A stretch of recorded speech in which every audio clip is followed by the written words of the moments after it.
and howl about America and democracy. There is no America. There is no democracy. We no longer live in a world of nations and ideologies. The world is a college of corporations, inexorably determined by the immutable bylaws of business. The world is a business. And I have chosen you to preach this evangel. For all my free market healthcare robbing, stock stealing, retirement fund fucking with niggas. Fuck you little credit card scamming, jewelry stealing, crack selling, liquor store robbing motherfuckers.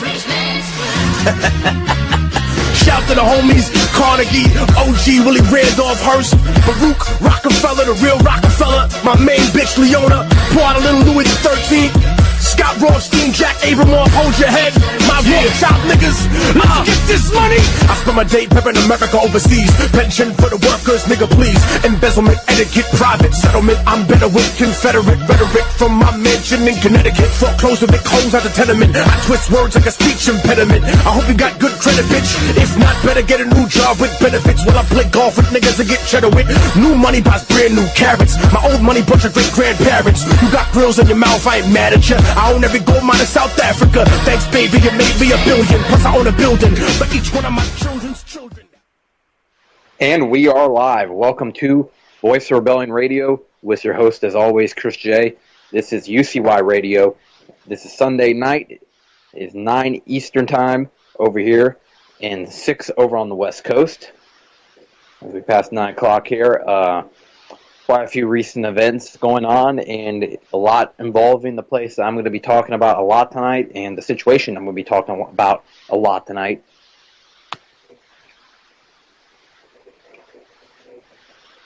That place being Syria and the Syrian situation, with the Syrian war having devolved to the point that it is now, with many foreign armies being involved, foreign militias, well, internal militias, and extra I guess these extra forces that are not the Syrian Arab Army forces or the Free Syrian Army's forces, they're involved in this war, and that would be, at this point, we have we're talking about 300,000 dead in the war. I think the smallest estimate is 282,283 have been killed in this war. It's been a very bloody war that's went on for over 5 years.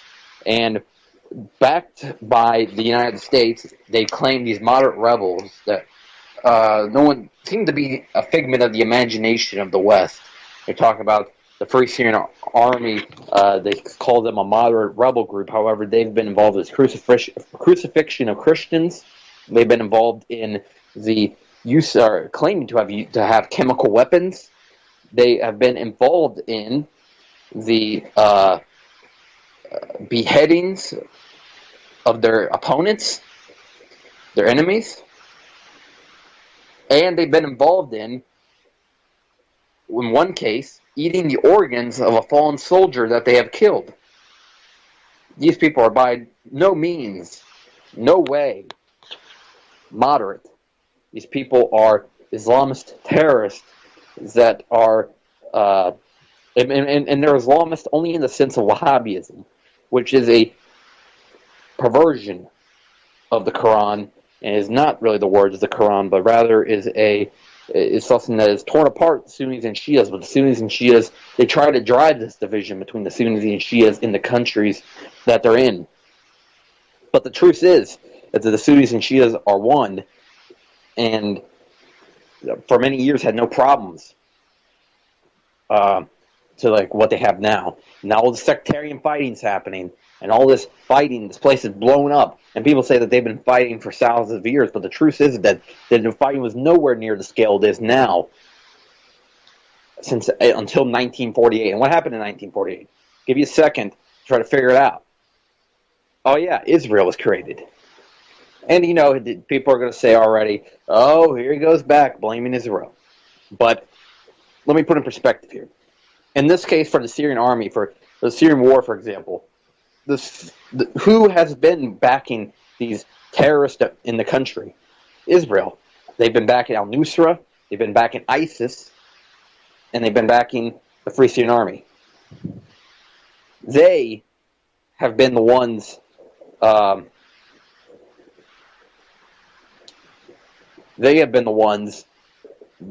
that have been also directly striking for a long time a lot of Syrian Arab Army positions.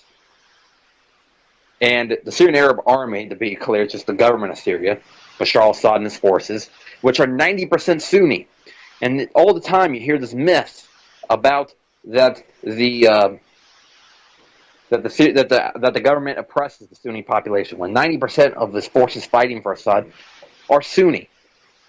Now tell me, why would these people that be oppressed by supposedly Alawite-dominated government of Assad be fighting for Assad? And also the Christians of the country are fighting for Assad. The Kurdish of the country are fighting for Assad.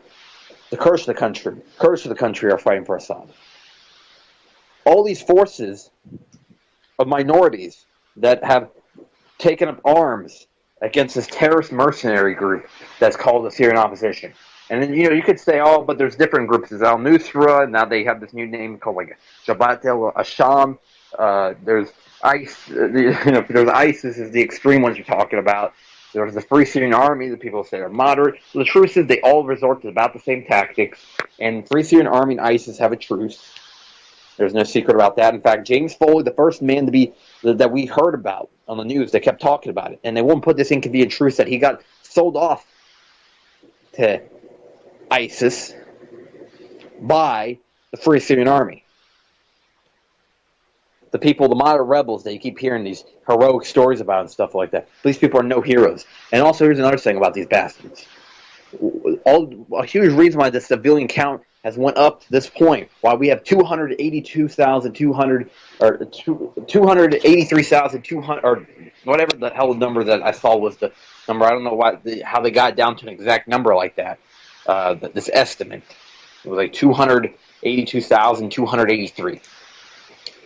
The reason why the death toll is this high, in part, is because the Free Syrian Army hide in heavily populated areas of Aleppo, causing the government to have no choice but to strike these heavily populated areas when they're chasing down these terrorists. These terrorists also have an open border with Israel that they run back to. And they've been seen, like one time, Syrian Arab Army forces were chasing down ISIS as they were running towards the Israeli border. And the Israelis stopped them and started striking at the Syrian airplanes. Another example of the United States' direct involvement, and the West's direct involvement in supporting terrorists inside of Syria, would be at Dez al-Ayr, however the hell you pronounce that place. The thing is that people probably get me, they say, well, you pronounced that place wrong or whatever. Yes, but at least I got the facts of what's going on, while you guys spit out the same rhetoric.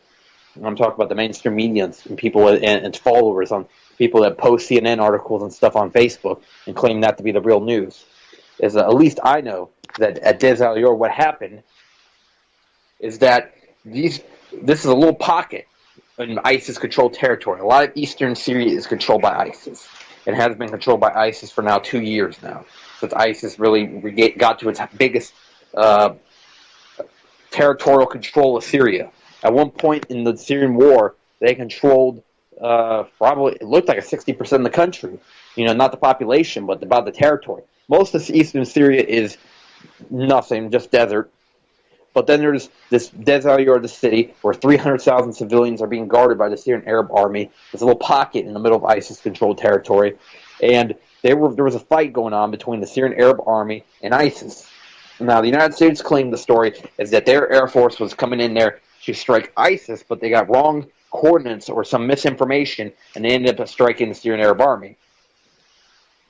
What really seemed to have happened, and the timing of all this, in fact, that right after ISIS took over the mountain base area where the fighting was happening, is that the United States struck in favor of ISIS, because the fact is that this is what they've been doing the entire war, and just this time they've gone more exposed, and it's more blatant this time, that they're more loud and open about what they're doing.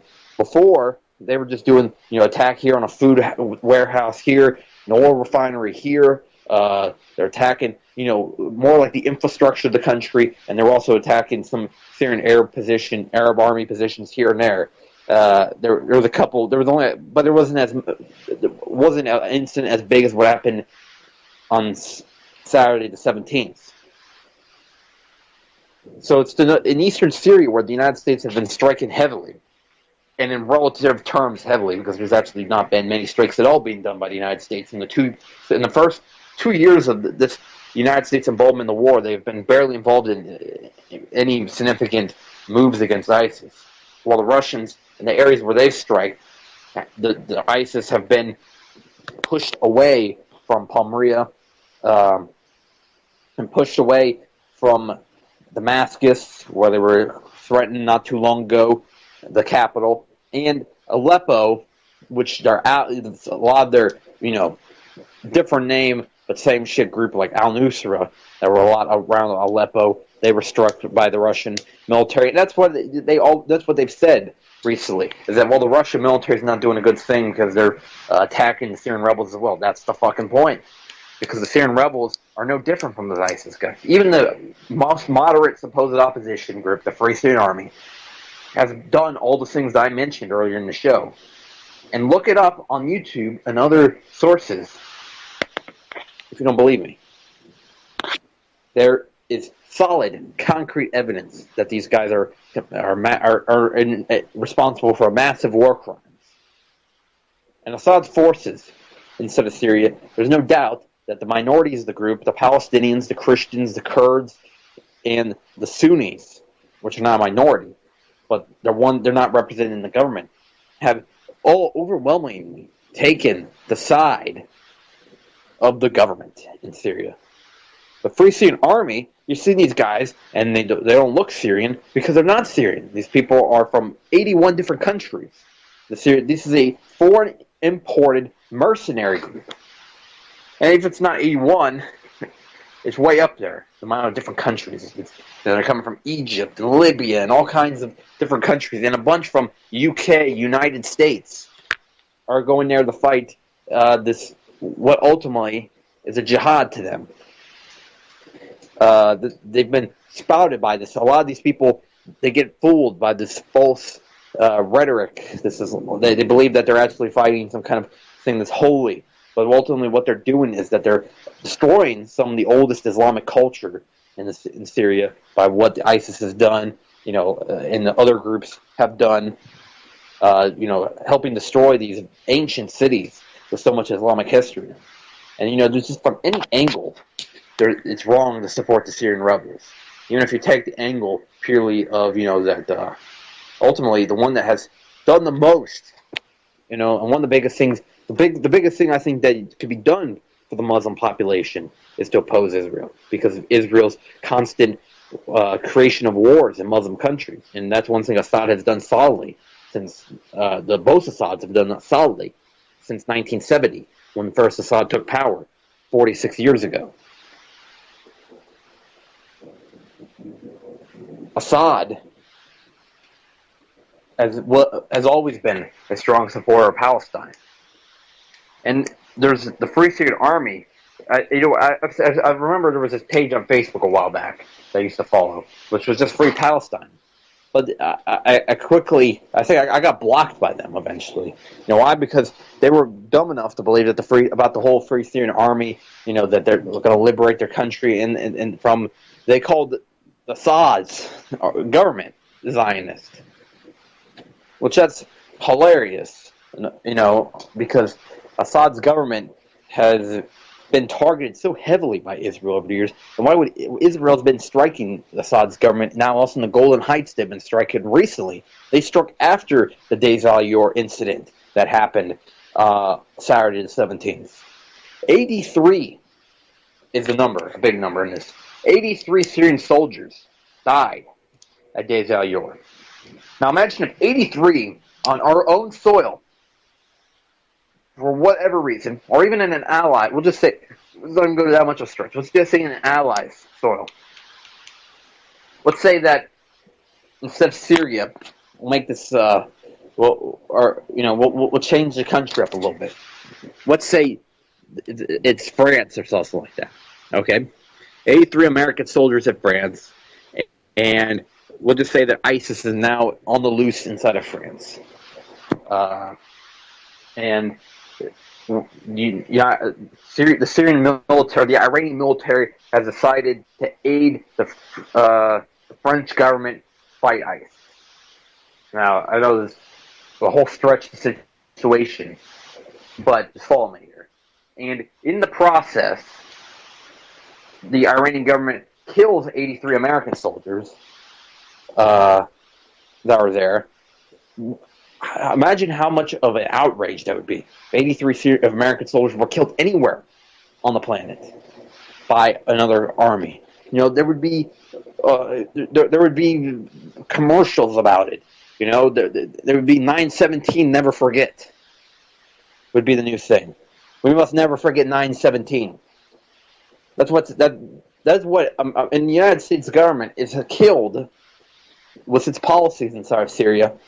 100 times more people than were killed by the same people that are killing the people in Syria on 9/11. Now it's almost 100 times more people have died in Syria. There was 2,996 Americans killed on 9/11. Maybe more if you count. I'll say 9 times more. Because there's definitely a lot of them that we're going to factor in, definitely some that got sick and from the dust and everything, but still the 90 times more. Compared to the Syrians that have been killed in this 5-year span of this very bloody, horrible war, and it's all got all kinds of foreign fingerprints on it. It's got all kinds of Western DC fingerprints on it.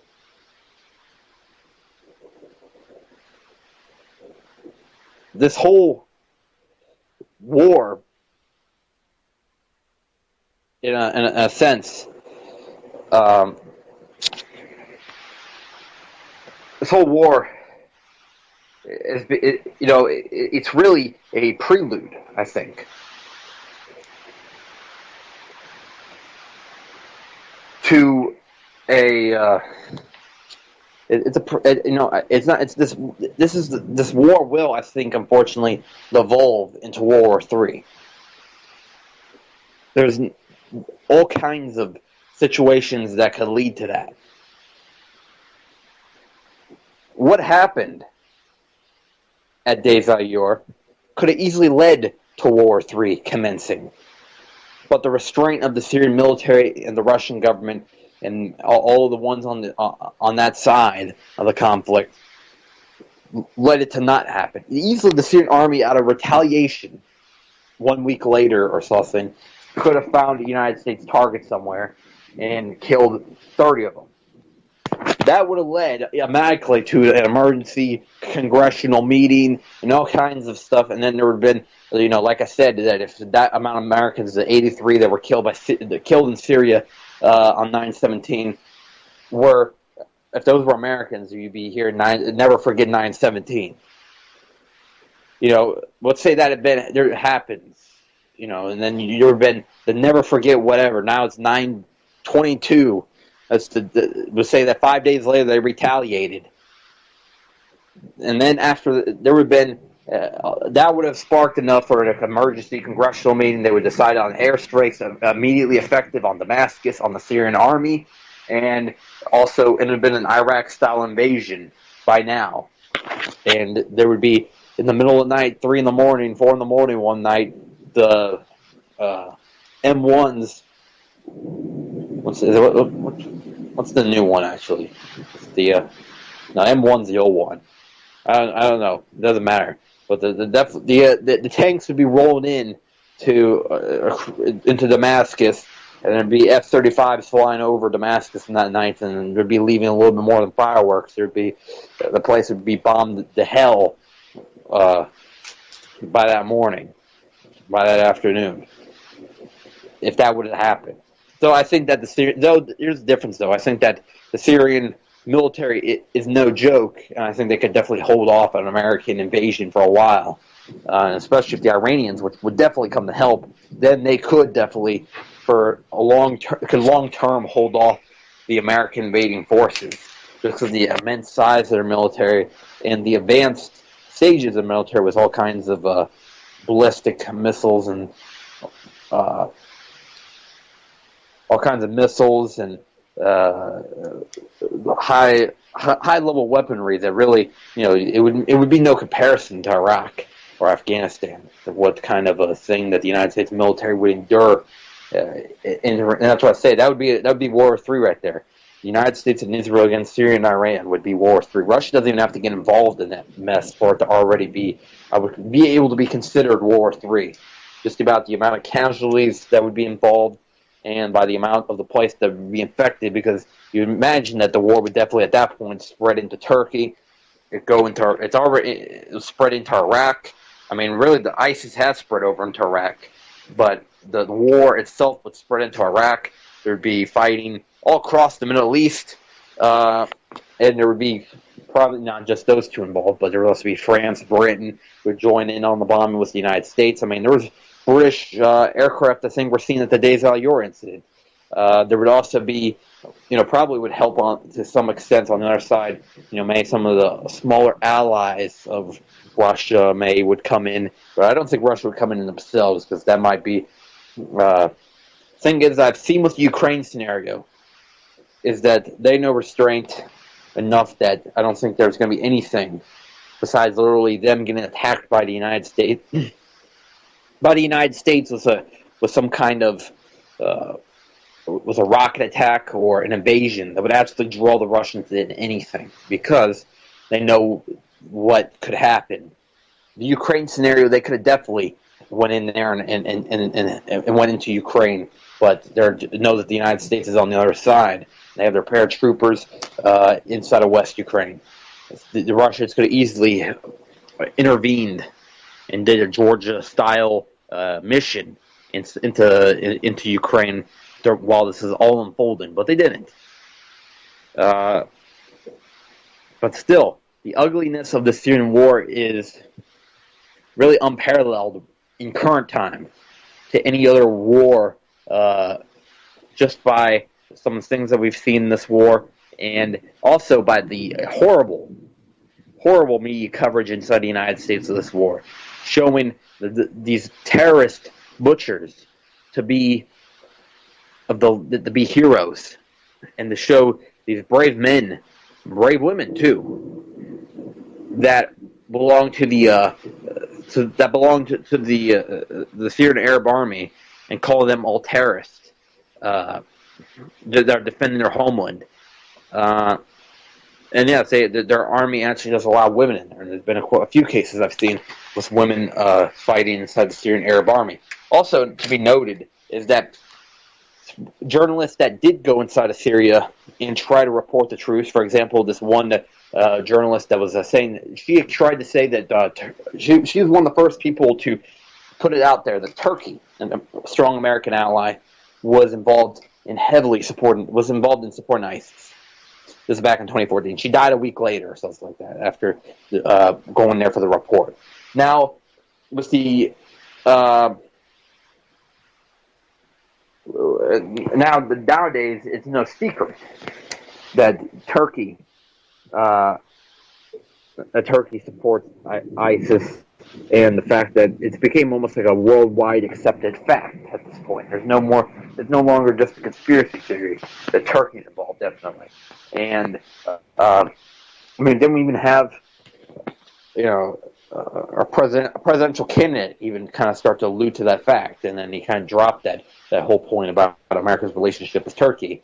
But when Trump said about I think he pretty much accused Turkey of supporting ISIS.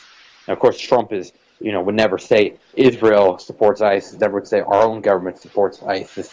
But he did say that. And he is ultimately just Hillary and Donald Trump are both Zionist puppets for the New World Order. Zionist puppets. Zionist puppets, and that's it. It's the choices are between World War III and World War III. World War III and martial law, and World War III and martial law. That's your two choices out of those two. World War III and World War III. It's sad it's come down to this when it comes to the election, and all I'm seeing is all these commercials going over and over again about it's at this point where you know how fake this election is. It can get a little bit, it can be a little bit annoying to see them, all the effort that they go into trying to boost their pre-selected candidate's image before she's coordinated, before she gets selected. Before she gets selected, they have to make it seem a reasonable amount of support that people are not suspicious about the whole electoral process. They need to keep the people believing that the electoral process is real. Because if they stop believing the electoral process is real, then that's one of the major things that keeps Americans complacent, is that say, at least we're in a country that we can vote. So if they have to keep the people thinking that that this election, the electoral process, is real. There is democracy. This is not an oligarchy. And that we actually have the choice to vote.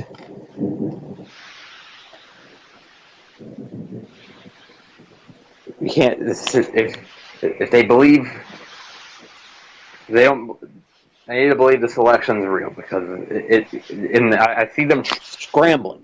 They're scrambling so hard for this one, because the election fraud's getting out there via the emails, and it's a very important thing if the American people were to lose trust in the elections, I believe, because at that point, I think the chance of a revolution goes from nearly impossible to very much possible.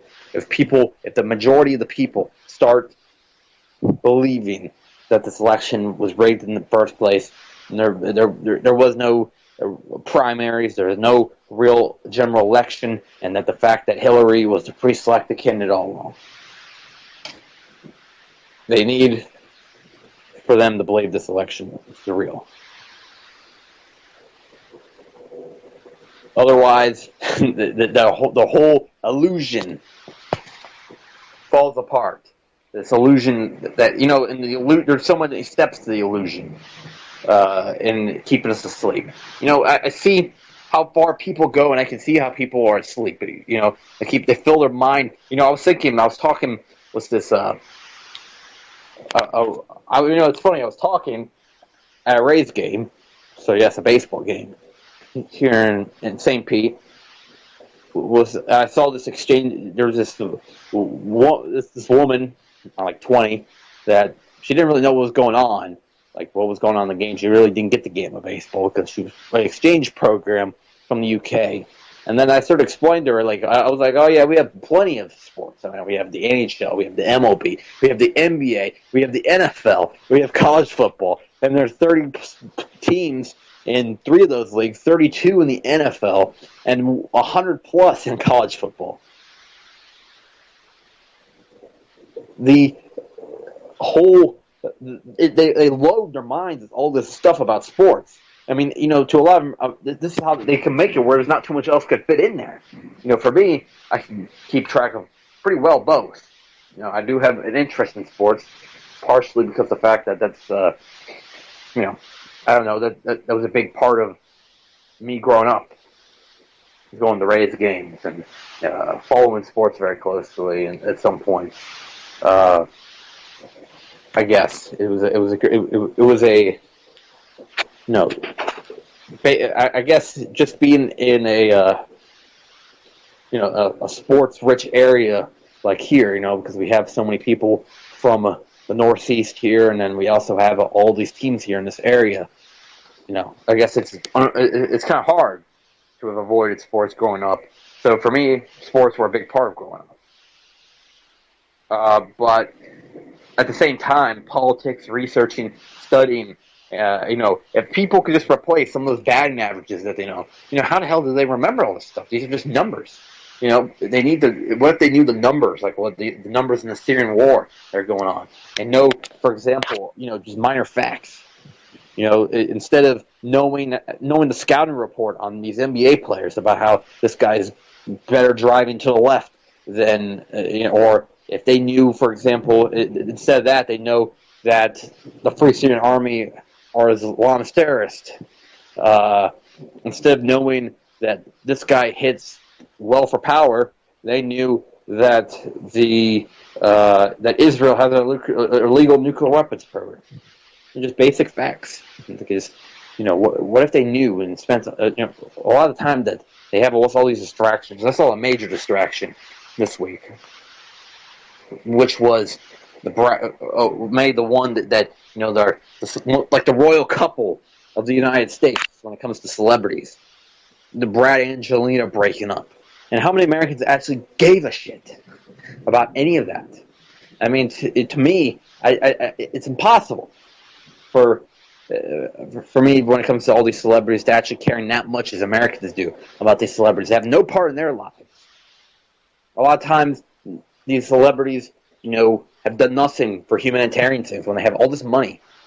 And, I give credit to celebrities that do the right thing and use their fame to exposing what's going on, like a couple of them done, or have done good things, like, for example, Sean Penn, for example, has done, what he did in Haiti was commendable, by going down there and helping with the restoration effort, while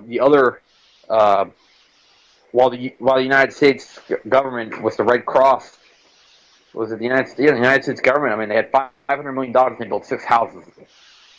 So it's like somebody has to help with the restoration effort there. Also the fact that major thing, I think, was the fact that he did not fall for the lies about Hugo Chavez, and he told the truth about him and actually supported him. He did something to expose one of the lies of our media with his fame. Now, I wish more people would do about the Syrian war, because the Syrian war is what would be one of those breaking points. If the Americans were to find out what our government is really responsible for in Syria, and that the United States government is supporting ISIS. The United States government is supporting the Free Syrian Army, which are Islamist terrorists.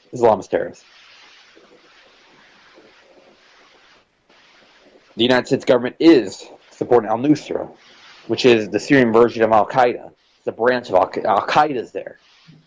The Islamic Front, another Islamist terrorist group in the country. But they're all on one side. The opposition. Ultimately, they're trying to make it seem like this is this multi-sided war where it's more black and white than that.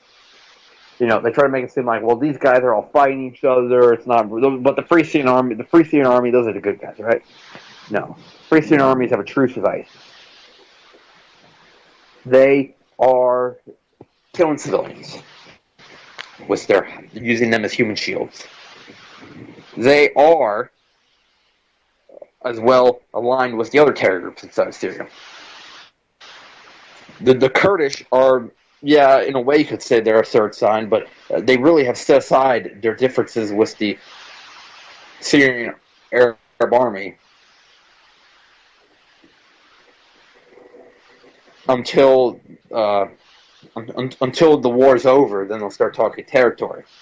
So ultimately, it's really a two-sided war in reality. It's Assad and the minority, the people and the minorities that he protects in the country, versus the foreign mercenaries, the terrorists, and the other United States groups. And they're also backed by Qatar, Turkey, Saudi Arabia, Bahrain. They're not backed by the Syrian people, I'll tell you that. 70% of the Syrian people support Bashar al-Assad. He was elected in 2014, 88.7% of the vote. he also, on top of that, he also was a 70% approval rating. That is double most Western leaders. And in fact, at one point, if you put that 70% approval rating in comparison to one of his main opponents, Hollande, he has a 56% better approval rating. 5 times better than the French Prime Minister. Or the French president? The French president. That's their head of state. They actually have a president there. It's sometimes I forget that. It's like I'll say the prime minister, and it's like, oh, that contracts to the president.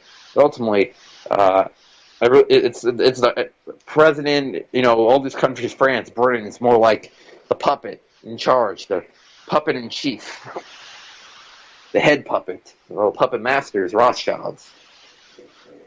5 times, right? Yeah, 14 times 5 is 70. So it's and actually I would say it could be more than that. It's more like 6 times because I think Hollande's down to he probably has got a boost. So I would say 4 times. But still, that is crazy. And to say this guy is unpopular when you're that guy, when you're Hollande. The same thing with David Cameron. He was heavily disliked by the time that he was out of the prime minister position, and he was saying how unpopular Assad is by his people. Obama saying that. And you see how unpopular he is here in the United States. And on top of that, you had Harper saying that. And he was unpopular there in Canada.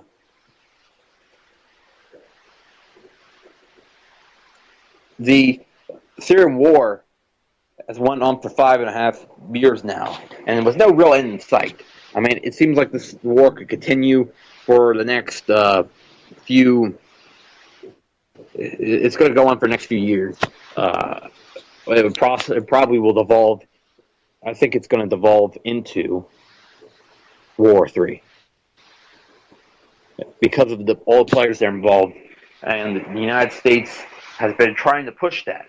That's the plan. That's the plan of the Rothschild, is to take out the Syrian-Iranian government and to take total control of the Middle East, and they've destabilized the Middle East over the last 70 years since Israel's existence came about. Israel has supported the mercenaries in Syria. They supported they support the terrorists inside of Iran that are inactive now. But I'm sure that they are still a threat to possibly become active and be a threat.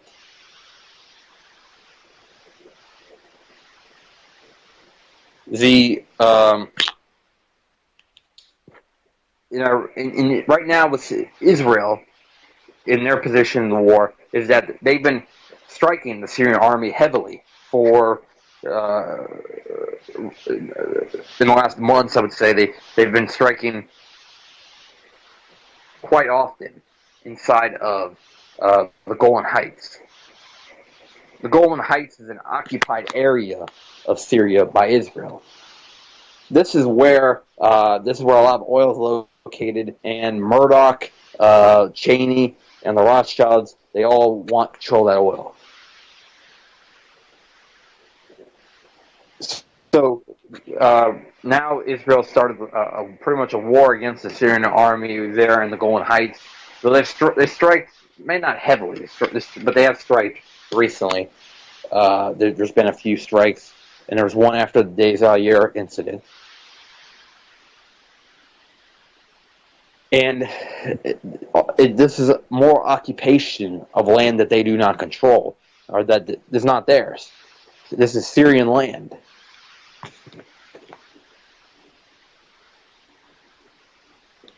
and shows that their disregard for other countries. They just do illegal strikes quite often. That every now and then Israel will come in and attack Syrian forces and then leave, and then they act like it's no big deal. And eventually, I can imagine that one of these, there's been cases where like an Israeli plane's been shot down. Now an American spy drone got shot down. So there's all these little provocations that are happening with the United States and Israel inside of Syria. They're provoking the Syrian Arab army. But eventually, imagine that one of these is going to lead to, after like what happened in Days Out of Europe, this is a major provocation recently that happened, that one of these is going to provoke a war. One that does happen, it's going to be, which I think it's going to be I think what they're going to do is going to be with a false flag of some sort here in the United States is what's going to start the war. They're going to act like they attacked us first, and they're going to do some kind of like 9/11 style event probably inside the United States. And say that the Iranians are responsible. And if they are able to convince Americans of that, then they'll support the war inside of Syria and Iran. Because one country being attacked won't happen without the other country being attacked. Because those countries are so close to each other politically, Syria and Iran, is those are each country's best ally. And without if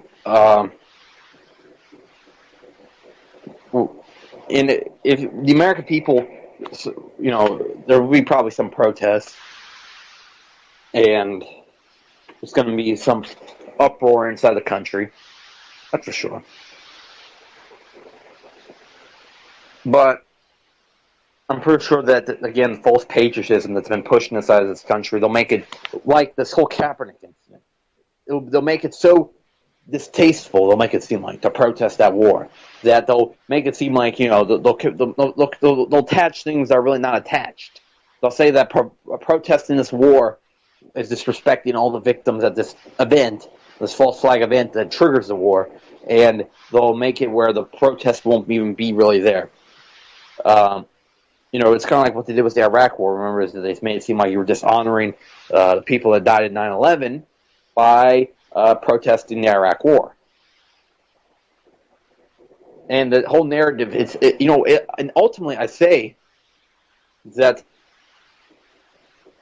some of these people on that, the conservative internet bloggers, like Milo Yiannopoulos, this alt-right, I guess you could say, have gotten more touchy on what you say than, not more touchy, but it's equally as touchy as the social justice warriors that get triggered over everything, and if you say one thing a little impolitically correct, they get offended. And the same thing with them, it seems like. Because it seems like if you say, for example, that I don't give a shit about standing for the national anthem, they'll make you seem like you just said, it'd be like equivalent of telling a social justice warrior that you don't give a shit about some protest that they had about, I don't give a shit about your free bleed protest or something like that.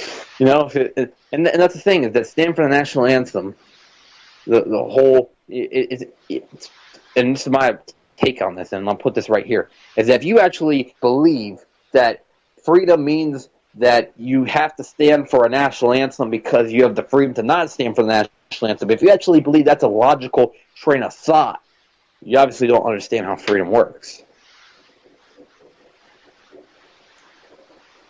Freedom doesn't mean that you get to that everybody has to do something because we have freedom. It sounds like really the kind of garbage that'd be spewed out inside Nazi Germany or something like that. That they were that they were free from. Yeah, they would probably just say that they had freedom and or whatever, and say, and that's why you had to stand to attention when a stormtrooper told you to stand to attention. And, it's like, I'm not saying that stand for the national anthem equates to, Sieg Heiling or anything like that. But I'm saying that the attitudes of this idea that no one can do, that everyone has to do these signs of patriotism is similar to Nazi Germany in that fact, and the whole false patriotism element to it.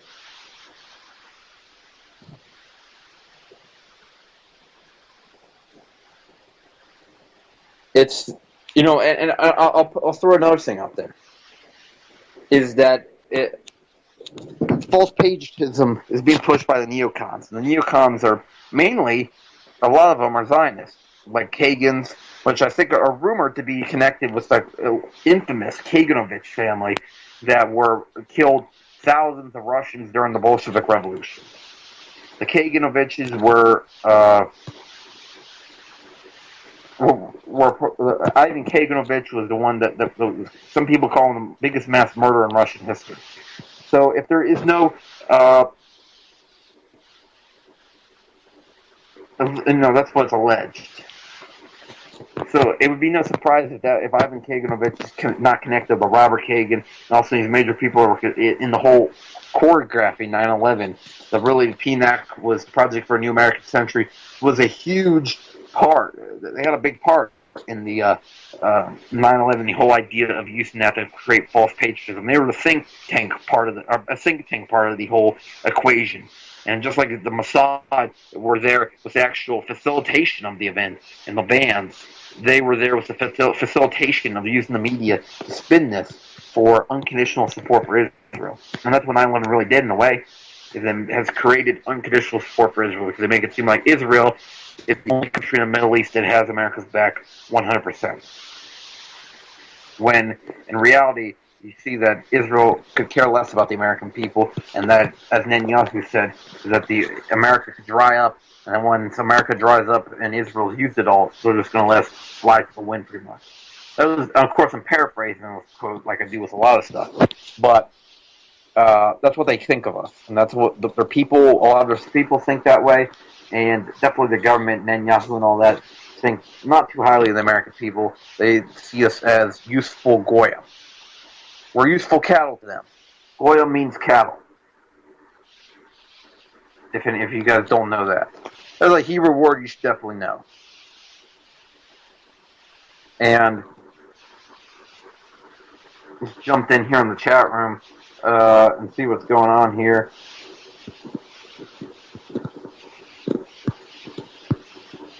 Let's say hi to any of these people here on the chat room. And the people that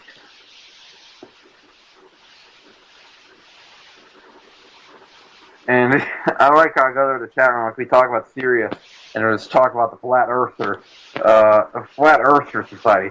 Now I want to address that because I haven't really addressed the flat Earth theory, and here's my thing: is that about the flat earthers, they are they're a PSYOP group. They got people all convinced and all worried about the Earth being a globe or not being or being flat. When I'm telling you one thing, even if there was truth to it, does it even fucking matter? You're gonna make yourself look like such a fucking loon that everything else that you fucking say is gonna be discredited if you talk about the flat Earth. And here's my opinion: is that there's no evidence that the Earth is flat. There's all the evidence that it's a sphere, and I think that's something that people haven't believed really since 1500. And the fact that I remember I saw a legitimate high official that said it was a Saudi cleric. If you agree with if you think the Vatican and a Saudi cleric had it right all along, I don't know. That seems like a weird theory to have it.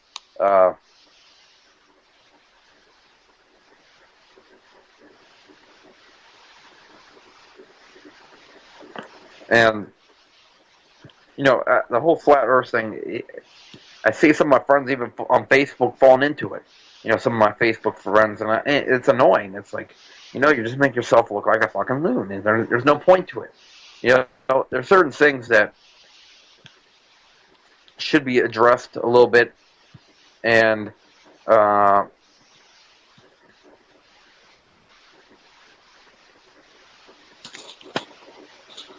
but that's not something that needs to be addressed. What even good would it do if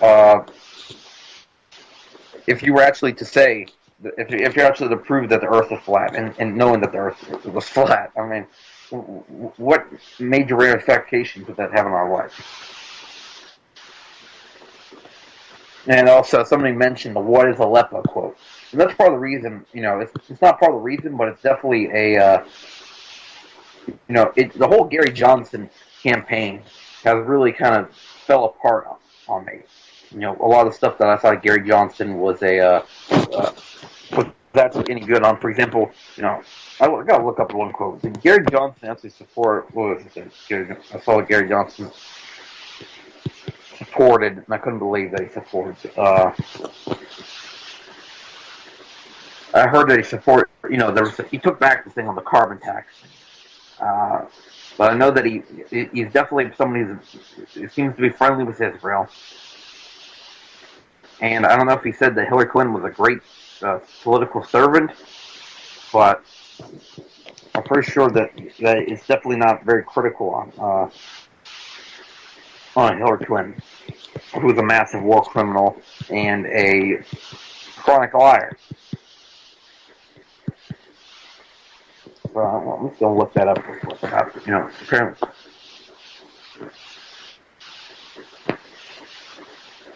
As Gary Johnson says, Hillary is no criminal. That actually happened. I feel like in retrospect that they should have nominated McAfee. Pearson would have been, I think, if anything, a worse choice than Gary Johnson. But you know what? The whole Libertarian Party, and this is, I'm gonna squeeze this in here before we get into this October. We start getting late in election season. Is that the fact is that I'm obviously no fan of Gary Johnson. So anybody that asked about that, I said if I would vote third party for Gary Johnson, and if I would actually support him, because I know the election's fake, but for a protest vote, and mainly it's just to get the credit. Some people won't take you seriously if people sheep, I guess, people that are not really awake won't take you seriously if you haven't supported a candidate yet for the election. So I guess it's almost a necessity to pick one, pick one that you least support, closest one to support. And I'll tell you what, is that Gary? I'm no fan of him. He's now look back on, he might not be a neocon or a alt-right, Republican like Trump or neocon like Bush or something like that. He ultimately belongs to the two-party system in reality, even though he's on third party libertarian. I don't think he really stands for some of the stuff that he says he stands for. And if he really did, he would not say that about Hillary Clinton.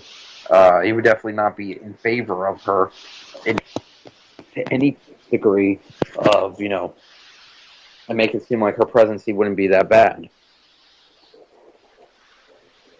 So, going back to Syria,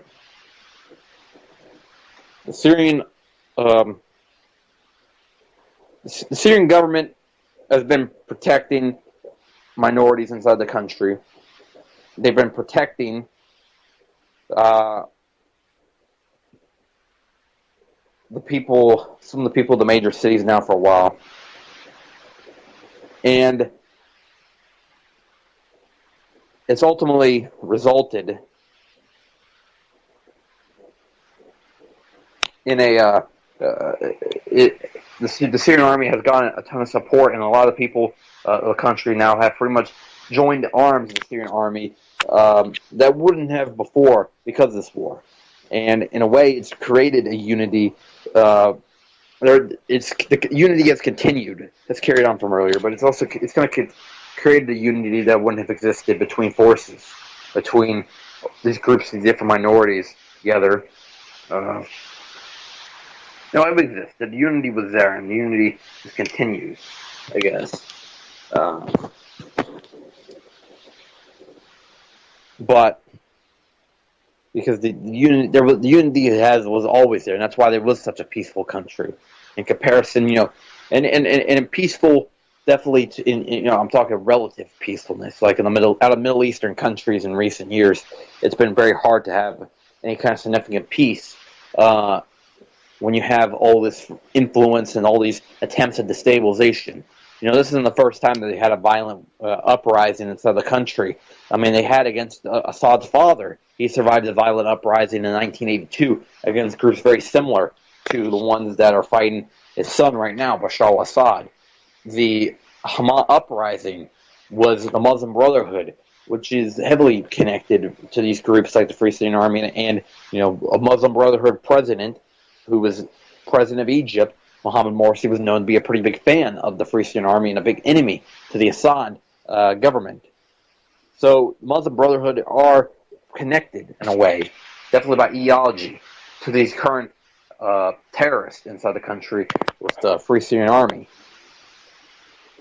The Free Syrian Army are a much more serious threat to the government of Syria than the Hama uprising was, because it was relatively short compared to this. This has been now 5.5 years. In fact, we just passed the 5.5 year mark on September 15th. The war has been going on since March 15th, 2011. And, it seems like we're about to go into the possibly, it won't be too long, and we're going to have hit the 6-year mark. And, this could hopefully doesn't turn into a long-lasting civil war like what happened inside of what's happened inside of some countries where we've seen civil wars go on for 20, 30 years without any meaningful progress. But this war has been bloody in these 5.5 years, and it's one that goes up there with some of the most historic civil wars. For example, like the Russian Civil War, 4 million died in comparison, in about the same amount of time as this war took. I mean, this Russian Civil War started with immediately after, pretty much, the Bolshevik Revolution in October 1917. And it went on all the way into 1923 before it ended. So 6 years. 6 years. So that's a little bit longer than how long the Syrian Civil War has went on so far. And 4 million died. But Syria is a much smaller country than Russia. And Russia's Civil War, and it'd be odd if, like I said, Ivan Kaganovich, who was many people consider him a mass murderer in the Bolshevik Revolution, instead of Russia, and the Russia, is during Red Terror and all that, and the Bolshevik Revolution. If he's connected to Robert Kagan, who is one of the people who's a constructor of this war, constructor of this whole aggressive foreign policy, the constructor of 9/11 and its agenda, was Project for a New American Century.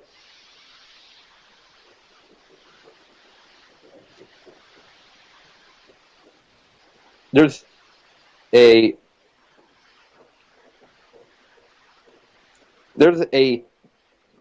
new there's definitely hope, though, inside the country that eventually, with the Russian involvement, that this war will come to an end.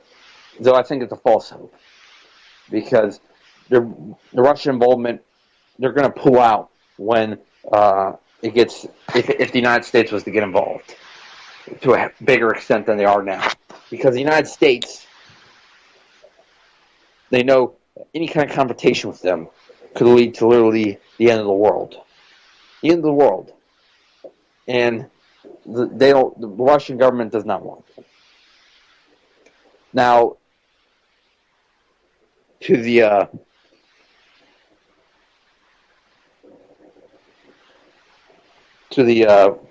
elite of and the Rothschilds and all that, they see a major war like that as an opportunity for a new world order, and that's their.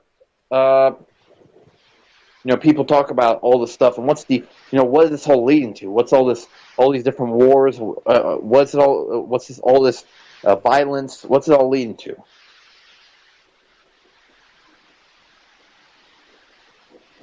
And that's the answer is of what their agenda is, and they want a one world government where they'll have their power everywhere, and they've been thinking about that for hundreds of years. Now they've hit some roadblocks, and that's why they're trying so hard to take out Assad and take out the Iranian government. It's because they don't have a Rothschild bank, so they don't have their control there. They want, if you control a country's currency, you write it. You don't care who writes its laws. Is that what pretty much the thoughts of what that guy thought Nathaniel Rothschild? What he had to say?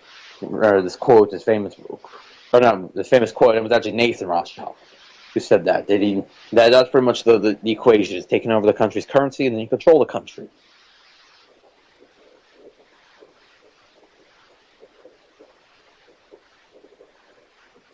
I think that, though, I think that they're actually, if anything right now, they might be going backwards in their progress, and that they might be actually, even though that one of their major steps that they did was take out Gaddafi, because he was about to free all of Africa from their grip with the African Union that he was creating, an all-African currency. But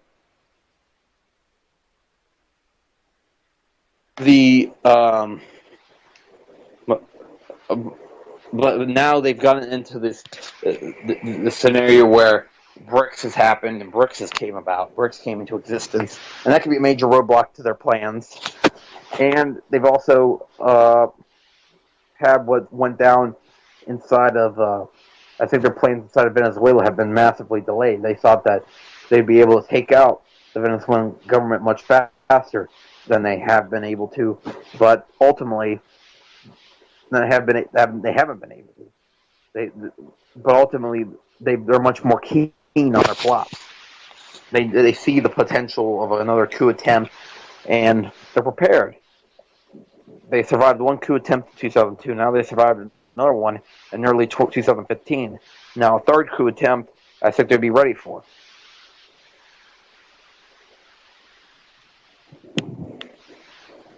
But with all their heinous, nefarious plots that these Rothschilds are involved in, I think that the people are now starting to become more aware that it's even happening. That this vile new world order that they're trying to create, and they're more aware and are trying to people are more interested. People are more interested in rising up and stopping it. Making it come to a stop. The whole plan is about. Some people say that it's about to unravel, and I think that's what could be happening soon. And I think that the Syrian war is somewhat of a turning point. And this war that will be created from the Syrian war, that if the Iranians and the Syrians can actually hold off the United States forces, that'd be a massive roadblock. And ultimately, the militaries are possible to being able to hold them off. Being able to hold off the United States forces. Going into the United States forces, I think it would take it's going to be a lot bigger of an effort than was in Iraq and Afghanistan, that's for sure, to take out the Syrian and Iranian governments, and they might be able to hold off the U.S. forces.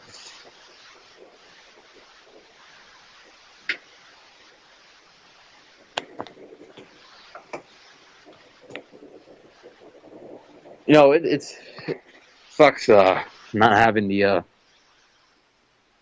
phone lines, because it gets to it. Sometimes you just get to a point in the show and you're thinking how to take this, and in a conversation, or not really how to take it, but just like think how I would draw this out and keep on going.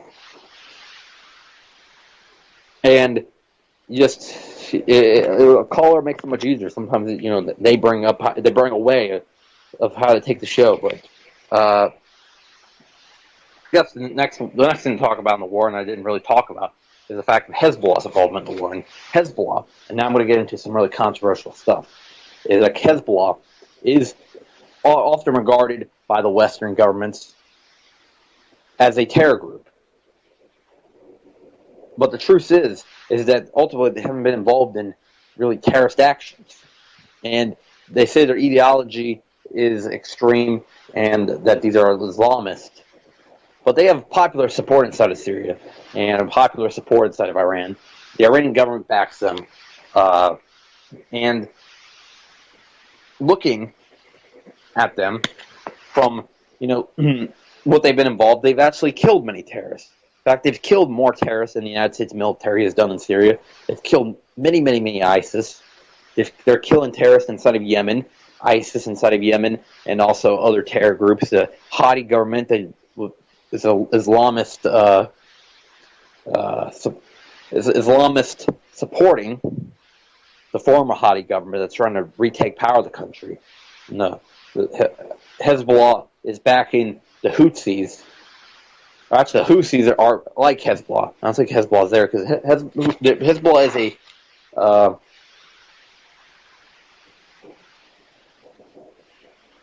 they're a group that the Houthis are like a political movement inside of Yemen. The Hezbollah is like a non-state group that is all around the Middle East. They're in Iraq.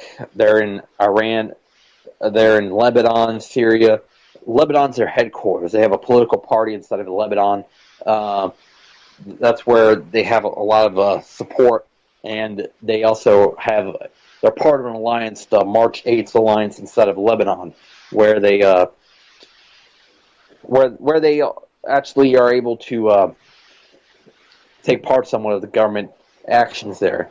But ultimately, a pro-Western group is in charge of Lebanon.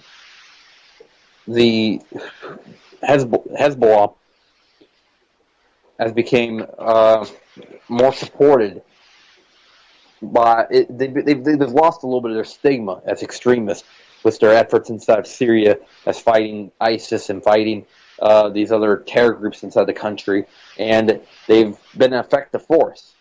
And there's been all this talk about how Israel's going to go in there and strike Hezbollah because Israel strongly opposes Hezbollah, and so does Hezbollah strongly opposes Israel because Hezbollah considers Israel to be illegitimate, which they're illegitimate. The Hezbollah group, their leader Hassan Nasrallah, has actually been on international media.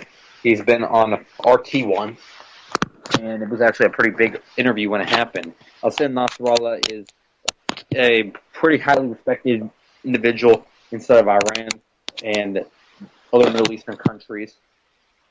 And actually, he enjoys a decent amount of support overseas.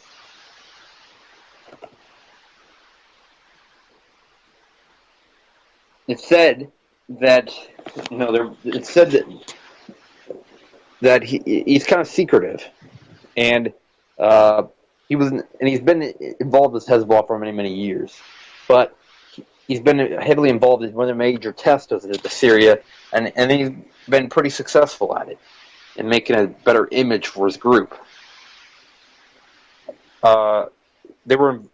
They've been accused of doing some things inside of other places over the years, and ultimately, though, the question looms over whether they're a terrorist group or a legitimate resistance. Legitimate resistance or terrorist group. Legitimate resistance. I think I think that's the answer, is that I do not believe them to be. Looking at what they've been involved in and their major actions, and that if they weren't there, along with the Iranians' involvement, weren't there in Syria, Syria might not even be winning this war against ISIS, and ISIS might have been already taken over Aleppo and taken over Palmyra. They would still have control of these cities. They just recently their buddies had control of Aleppo. The Islamist terrorists that are the Free Syrian Army had control of Aleppo. ISIS controlled Palmyra, and they were threatening Damascus. And now they're not threatening Damascus. They're not in Palmyra anymore. They're not controlling Palmyra, and their buddies don't control Aleppo anymore. Aleppo, Palmyra has been some of the big centers of action, where ISIS and ISIS buddies had strongholds in. ISIS has stronghold in Palmyra, where it was well known, and because of what happened there, it was a lot of the artifacts from that were there in the historical city were destroyed. It was a pretty unfortunate circumstances that over the years I don't know how long they were there, but over the months that they were there, a lot of this stuff got destroyed. All this history, all this all these items that held big significance to the history of the Middle East. And now they don't have those cities anymore. But, the war continues on, and it may soon they'll be able, the next city might go is Raqqa. That's the one they've been talking about, is a serious siege on Raqqa happening. And when the when the Syrian Arab army gets to Raqqa, the huge battle is going to be, and that this could be considered, this will be like this will be like a Battle of Berlin when Berlin was being sieged by the Soviets in 1945. This is going to be something to that caliber, and in the history books it might be, if it ever happens though. And it seems like every time that the Syrian army gets close to victory inside of Syria, then the United States starts threatening for an invasion, airstrikes, or some kind of intervention, some kind of involvement, and they've already gotten involved, but that they'll increase their involvement, and hopefully they'll increase their involvement. At this point, they've already committed. They've already committed many war crimes. They've killed 100 plus civilians here. They're the ones that actually have been involved with helping these terrorist groups inside of Syria, and they've been directly supporting them via their military actions.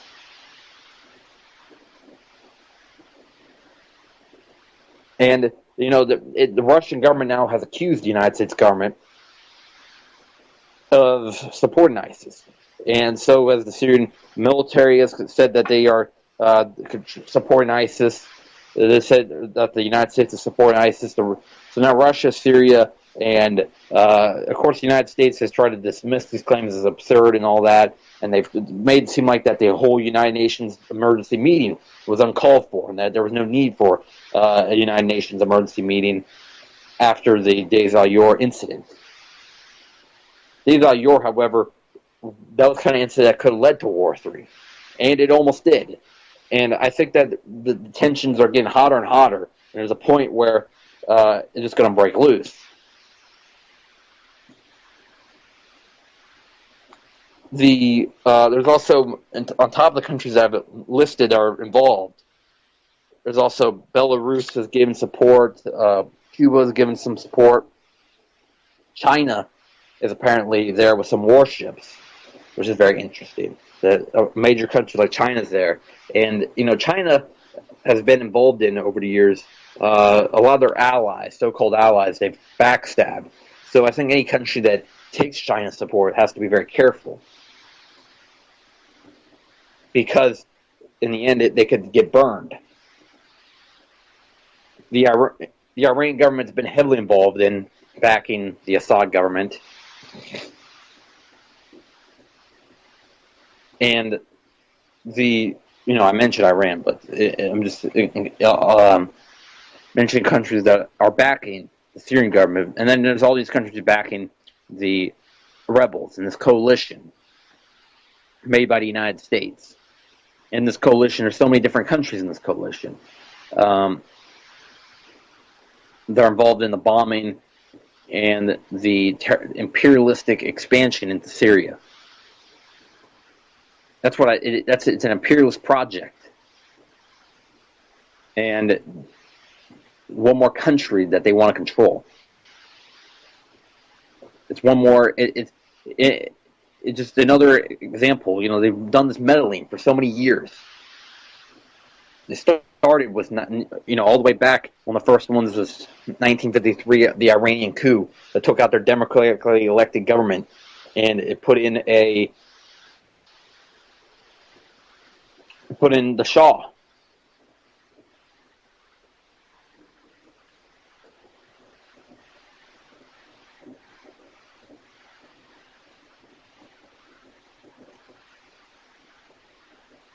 The Shah of Iran was very brutal to the Syrian people. I mean, the Iranian people. And during that time was the Shah of Iran. All his political dissidents, where a lot of them were jailed. And I hate these. That's what I'm saying is that part of the reason why it made me think of Milo Yiannopoulos, whatever the hell his name is. I don't know how you I don't. It's like pronunciations. A lot of times I just see the stuff online. I don't really even hear the name because they don't really talk about these names on like mainstream media or anything like that. Watching CNN or MSNBC or Fox, I don't get like RT or I don't get like Press TV or RT on my TV. So ultimately, I don't even hear these names, so I don't even know how to pronounce like stuff like the Milo that name. I'm pretty sure it's right. That's how it looks like it's spelled. But anyways, I saw that he put this like thing saying that how like the whole like Islam's going to take over Britain, Islam's going to take over the United States. That whole fear porn that they push these people like him, and Alex Jones does it as well. And showing like Iran 1970s, showing how nice it looked. Yeah, it looked nice on the surface, but if you spoke out against the Shah, you got sent to a probably torture prison where you got tortured, raped, and possibly beheaded. And it was all backed by the United States government. And this is where taxpayer money were going to. And people say that at least that he was religiously secular. And that was true to an extent, but I say that in a way,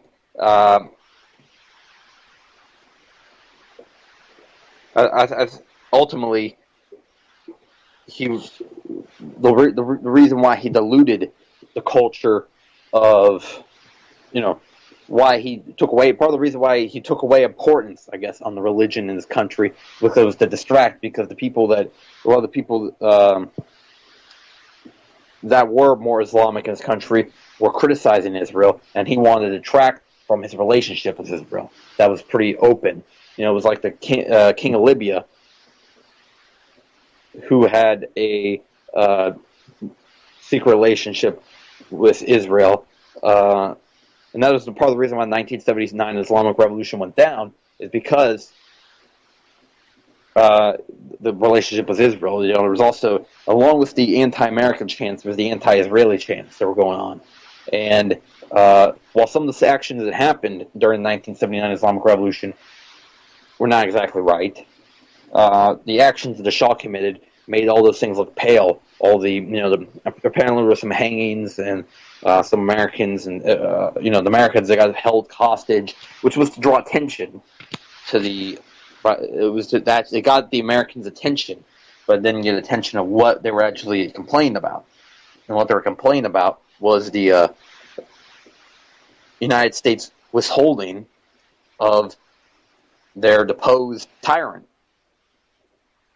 the Shah of Iran, who had came over here to the United States to get cancer treatment, and they held him over here and instead of sending him back to Iran to face courts and all that, which he probably in the end would have been executed, but he didn't live very long anyways. He had cancer and he died. The Shah of Iran, however, had already ruled the country for the last 26 years, and I think he ruled before that. Even 1953, I think he was deposed and he was brought back, and he ruled from 1953 to 1979 continuously before he was overthrown with the 1979 Islamic Revolution. Now Iran has that government that the 1979 Islamic Revolution brought in, which the person was Ayatollah Khamenei. Came back to the country after he had been in exile in France for many years. Ayatollah Khamenei is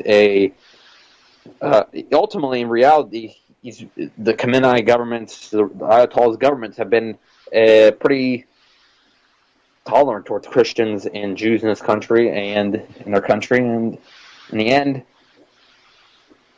I would say that is better than every other country when it comes to Christians, especially. You know how badly Christians are treated in the Gulf states, Qatar, especially Saudi Arabia, the United Arab Emirates, Bahrain, and over there in Iran, they're treated very well. I have a few friends on Facebook from Iran, and they tell me a little bit about it. And they don't follow a form of Islam that hates other religions. You know, the Shias a lot of times are a lot more moderate. I guess you could say. Seem to be more tolerant, I guess, in the Shia countries. I guess just because that's what makes it like that, is that the Shia countries of Iran and Syria, you know, are their governments are more secular than, for example, Saudi Arabia or you know, that's the extreme, or Qatar. That their people tend to be a little bit more moderate of Iran and Syria. I don't think it really has much to do with the Sunni Shia split, because you know it's like the Sunnis, you know, true Sunnis that for example, like Sunnis that live here in the United States and stuff like that, seem to be as moderate as like Shias that live over there in Iran and Syria. So I see what it more has to do with is the Wahhabist infiltration into the Sunni majority countries of Saudi Arabia or Qatar. Which Qatar, I think, you know, in a way, Bahrain might be a better example of, you know, a country that's cracked down on the Shia population, just like they have the Saudis arrested their Shia leader, the Bahrainis arrested their Shia leader, the main opposition leader inside the country. And the Bahraini government has been backed by the United States, and they even, you know, there was even a famous case with a CNN reporter that refused to continue working for CNN because she found out that her news network, CNN, was receiving money from the Bahraini government to keep silent about the situation there, about the oppression, about the Arab Spring types protests that were ignored. You know, they only talked about the ones that were convenient to a U.S. foreign policy in Libya and Syria, which were constructed protests. And Libya, you know, when it comes to two very close situations, Libya's situation is so close to Syria's situation now. The only thing different is that they're much better prepared than Libya was when the uprising happened, because the Gaddafi had much more faith in his people. He believed that his people wouldn't rise up against him. They believed because he had done so much for his people. You know, and I'll say that, is that he had the right to feel that entitled, that there's no way that he could be deposed because of who he was and what he did for his people. Because before him, the country was a dirt hole, third world country with no basic supplies or anything for their rural people. And I mean, call it dirt hole, maybe not that bad. You know, there was some nice areas, but definitely on the rural areas they were way behind. And they also, I mean, the mass poverty that existed. Very few people got to live decently in 1969 under King Idris. Then, you know, for example, in 1989 there was Gaddafi, and then by 2009 was Gaddafi. Now, Gaddafi had 42 years, so yes, he had a lot of time to develop the country, but he also did do a lot of development. He did almost impossible projects, And on top of that, he also cut down prices to where everyone could afford it, and people didn't go hungry. People didn't go without gas. People had what they needed to live. And on top of that, to thrive. People thrived in Gaddafi's Libya, and now people are regretting it when they go back to what it's like to live in a Middle Eastern country, another North African country, but a normal Middle Eastern country ruled by United States puppets. What happens to your country is that you become all the money is focused on the military that the country gets, and all kinds of turmoil, sectarian fighting starts breaking out, like what's happening in Libya. Now, all these different factions are fighting each other. You got the local militias fighting the more Islamic factions fighting other Islamic factions inside the country. On top of it, and then you have some pro-Gaddafi forces fighting them. And the other thing, the pro-Gaddafi forces are kind of coming back, and it's a possibility that you see all these positions getting refilled by these pro-Gaddafi forces. That eventually, that one of these guys will be able to cause a revolt, and then with the support, he could do some kind of coup like what Gaddafi did under King Idris. That he did a coup, a bloodless coup against the government then, and take over. I don't think it would be bloodless today because of just the fact that the situation, the volatile situation, that's much more serious than it was in 1969 when Gaddafi took over. Gaddafi also took over with the backing of his neighbor, which a pro-Gaddafi force would not really. I mean, actually, this might be a defining moment for Sisi in Egypt if he was to back the, even possibly a Gaddafi. For example, if Hannibal Gaddafi or something like that was become the next leader of Egypt or next leader of Libya. Egypt backing that government would definitely show that Sisi will not continue to bend to the United States and Israel. But, with the fact that he sold islands off to Saudi Arabia and the fact that he closes the crossings and does not allow Palestinians run to his country shows the fact that he does not care about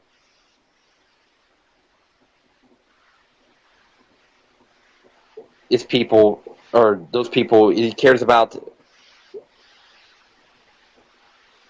Ultimately, I think he's just thinking about his pocketbook, and he's ultimately just fallen into the hands of the United States and the Saudis and Israel. He's became another Western leader, really, and that's not a good thing. That El-Sisi is acting this way, and El-Sisi has really continued to disappoint people that thought there might be some real change happening in Libya now that Morsi was gone.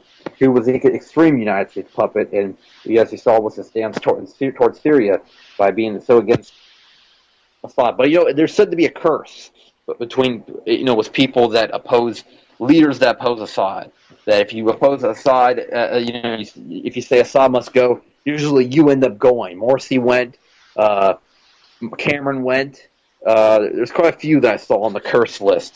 It's kind of a joke that Syrians have about foreign leaders, wanting to meddle in their affairs. That ultimately doesn't end up good for that foreign leader. And I see in our UCY news little section, we have that little with the news hookup with Pigmine News or whatever, that they were mentioning about the thing. Russian media said that I believe that I saw Pravda, which is Russian media. Maybe that's what they're referencing. I didn't see on RT or anything like that saying that.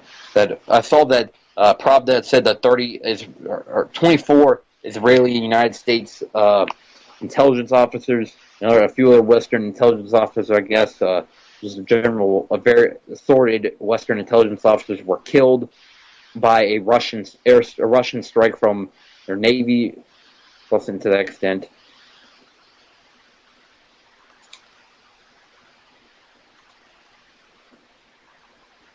And and this would be a big development because Russia killing Israeli and American intelligence officers. I'm sure that they will be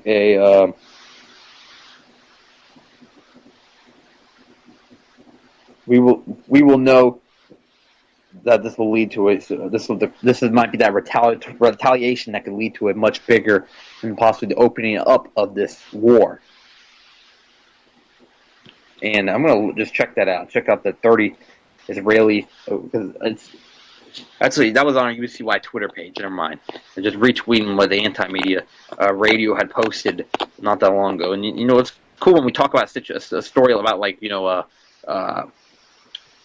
Syrian civil wars, that the Anti-Media and all these other places that are connected with our radio show. We all talk about this kind of stuff. You know, we have maybe 25 different shows talk about the same thing, and we get a little bit different perspective from everybody. You know, see, the Anti-Media is not as quick made to defend Assad and the Russian government like I will be able to.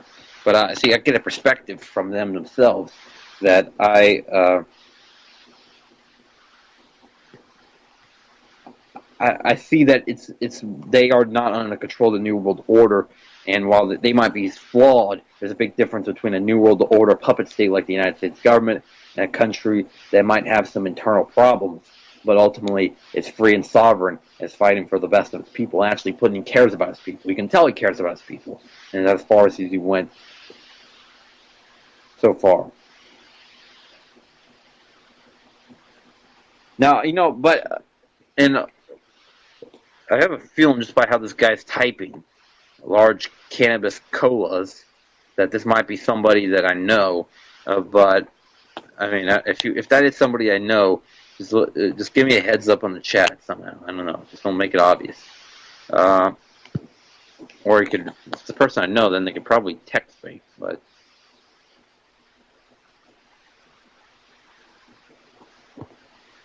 and who's talking about parody in the mainstream? I mean, Desert Hawk, who are you talking to? If you're talking to me, I'm not parodying anything in the mainstream. I'm saying pretty much the opposite of the mainstream, like the polar opposite of the mainstream. And I'm going to bring up some articles about Syria and see, what's going on the last week or so. Because over the weekend I've kind of gotten, I was at work all Saturday. You know what that's happened to me? Like, for example, when the coup happened in Turkey in July, I was working that day. And I missed it. I heard it on the radio on the way home from work. When the Deis al-Yor incident happened, the only reason I caught it is because I was in the parking lot, and I caught it on my phone. I saw it in RT when I was out in the parking lot reading the news. So sometimes, and a lot of times I work the weekends, and it seems a lot of shit happens on the weekends. There's a lot of escalation. But let's see what's going on inside of any other things besides the 30 Israelis and Americans killed. Let's see what else is going on. You know what else I saw that really grinding my gears today is the fact that recently I saw that on National Geographic. They have this like series of shows like these, like facing Saddam, facing Putin, facing even Schwarzenegger. I guess is kind of like these interesting figures to face, but it's also like they show like the bad guys is like Saddam, Putin. They put Escobar. The fact that I saw that they were trying to make these comparisons to Putin, like he's Saddam Hussein, and they said that he was like manipulated the Russian people and said that the FSB were responsible for the apartment bombings inside of Russia and that killed like 400 something Russians. I mean, this is like the Russians 9/11 in 1998. That Putin, yes, was able to take some popularity after that for being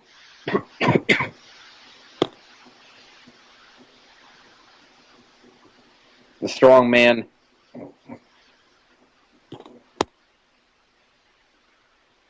As being the strong man to protect his people kind of character at that time. But the evidence of, it's like people would say, well, Russia will do the same thing by talking about our government and their involvement in 9/11 to be the same as, they probably did it as well. Well, there's the evidence that they showed. If there was evidence, they didn't really have any evidence. This woman just brought a few points saying that it's coincidental that this 3 places were attacked. Not really connecting any dots. Now, a show about 9/11 over in Russia could go on for literally hours, bringing the coincidences and bring it without any kind of doubt that it was an inside job. I don't think that the apartment bombings were an inside job by the FSB, and I'll tell you why. Is that the only conspiracy that was about the FSB, or the only involvement that the supposed FSB apartment bombings, which were by the United States government since they became about in the early 1990s, as the United States government has supported Islamism in Syria, they supported it in Iran, they supported it in Iraq, they supported it in Afghanistan back in the 80s, and they supported it in Chechnya. And that's a big conspiracy right there. And the fact is that they're making this show, this extreme hate campaigns against Putin and trying to make Putin seem like this is a modern-day Adolf Hitler. And they've even made this comparison. You hear the mainstream media saying, for example, Obama said the other day that he compared Putin to Saddam Hussein, who the United States backed. Remember that? When the United States gave Saddam, told it was okay for him to give the gas to Kurds.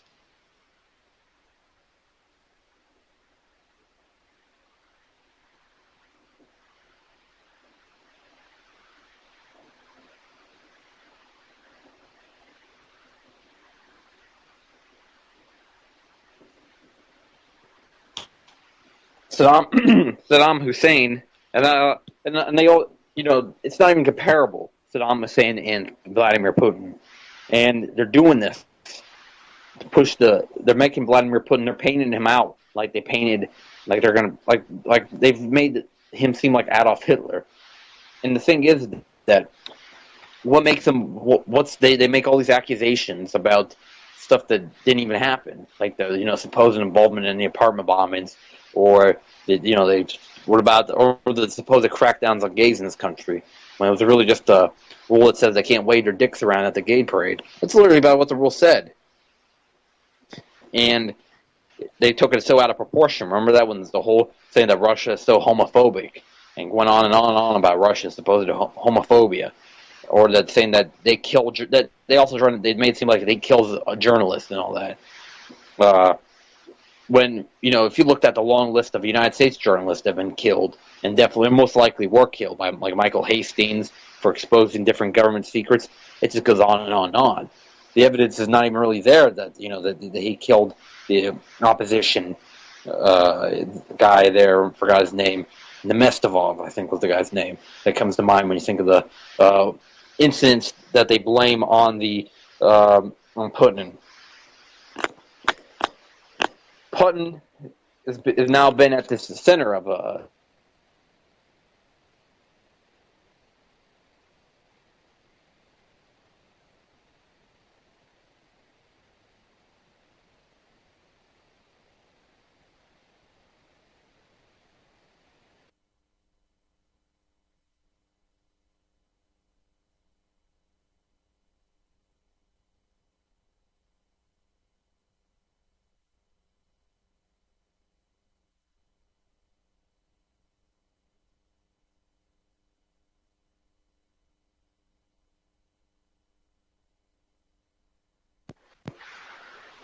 Sorry, everybody. I guess I dropped off there for a second.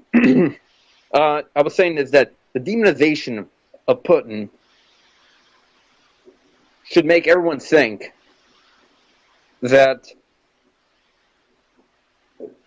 I think that would be a good enough reason in a way to support him. Not really a good enough reason to support him, but it should definitely make people think that there might be a reason there to support him. If if the media hates on him so much, he's probably doing something right. It goes along with that old adage. If you're hated by a bunch of people, you're probably doing something right. And by hating on by a bunch of people, the mainstream of the West is by hated on by a bunch of people, and that's who's hated on. The mainstream Western media, Murdoch, and all these media kings hate on him so much, and they use their media platform. Fox News and they went on and on about Putin a few times and saying, at the same time though, they have Donald Trump. They accuse of being pro-Russian, and that's what they've used against him a lot in this campaign. Is trying to make it seem like he has this connection to the Reds.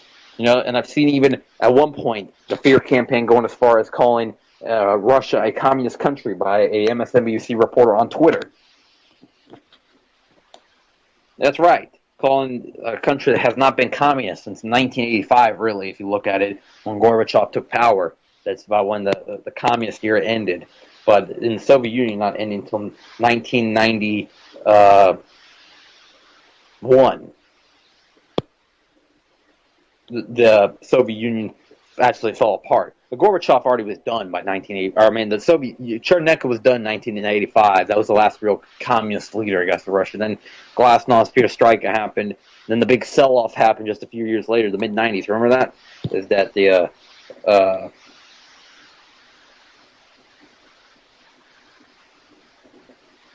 remember that Goldman Sachs, all these big organizations or big corporate oligarchs and stuff like that.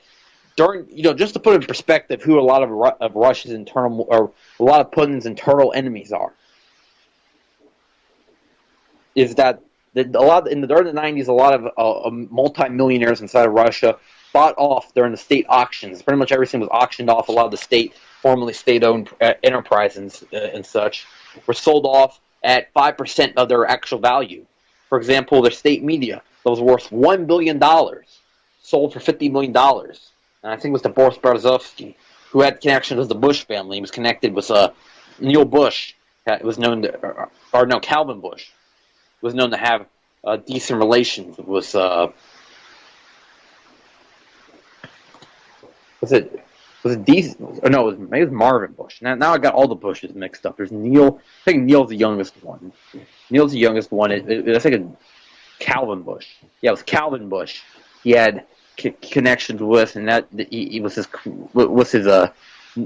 learning program that got connected to No Child Left Behind. Remember that he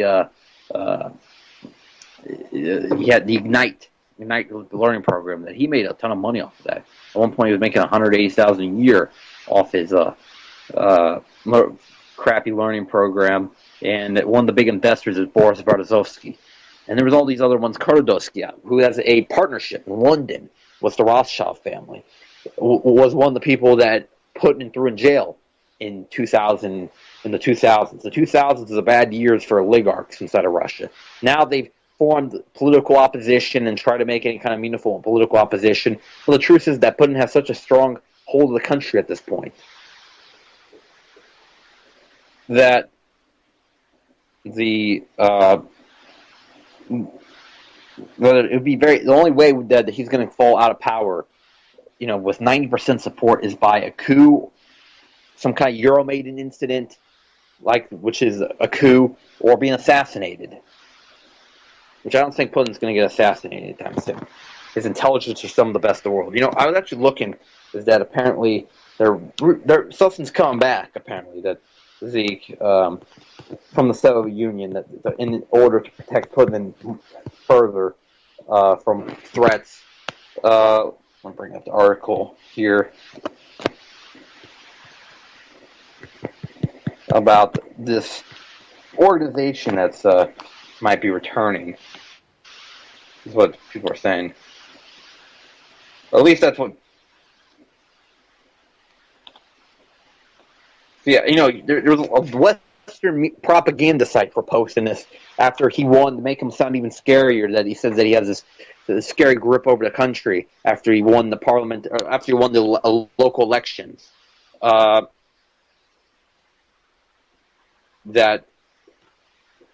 they said that the KGB was returning. And, you see, for example, Telegraph and stuff saying the KGB is returning.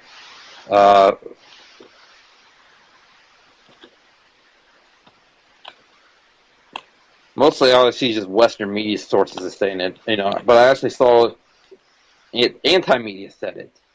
That's interesting. They said they're back to the USSR, and they said Putin looks to revive the KGB, which that's interesting if that's absolutely true, but I think it's, the KGB, they're bringing back some of the structure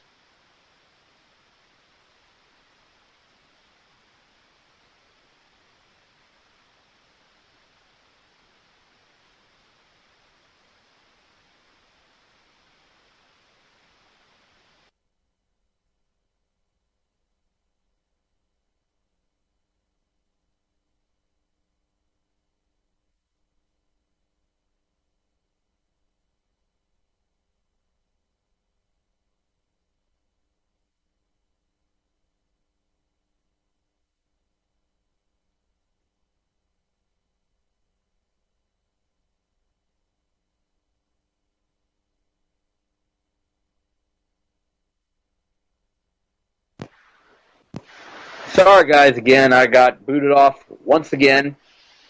To everyone listening to the show, thanks everyone who's listening so far. If you're just tuning in, we're talking about the Syrian war, and then it kind of went a little bit off topic, as I usually do, and started talking about Russia, and started talking about Putin. But Putin has been highly involved in the Syrian civil war, and he's been involved in the destruction of ISIS, and has been involved with major campaigns against ISIS, has been involved with major campaigns against terror groups. But Putin has had a lot of restraint in this Syrian war. He could have easily